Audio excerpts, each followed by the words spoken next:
नमस्ते प्रणाम हर माधव। स्वागत बरुआ सबके हमारे पीकेपी भोजपुरी यूट्यूब चैनल में।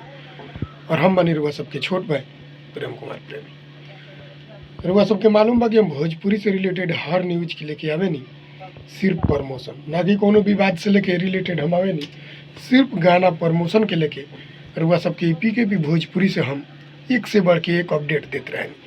भोजपुरी के कोई भी सिंगर होखे, बड़ से बड़ और छोट से छोट, सबकर अपडेट हम अपन पीकेपी भोजपुरी यूट्यूब चैनल से रुआ सबके बीच लेके आवत रहे।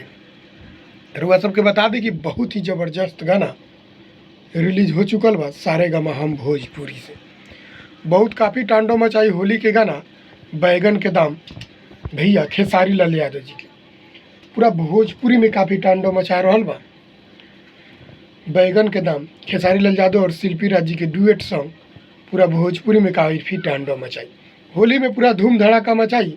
और वह सब सुनी बैगन के दाम। और वह सबके बता दी कि ये वीडियो में काम करे वाला सृष्टि पाठक जी वीडियो में काम कैले बड़ी लड़की, बहुत ही ज़बरदस्त तरीका से वीडियो के शूट कल गई बा। और म्यूजिक के दिल बनी आर्या शर्मा जी, गाना के लिखले बनी कृष्णा बेदर्दी जी।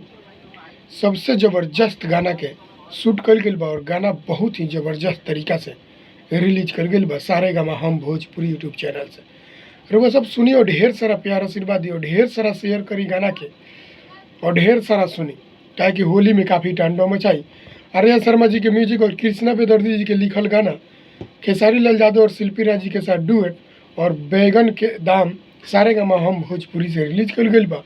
तो वह सब सुनी और ऐसे ही ढेर सारा प्यार आशीर्वाद बनौले रही।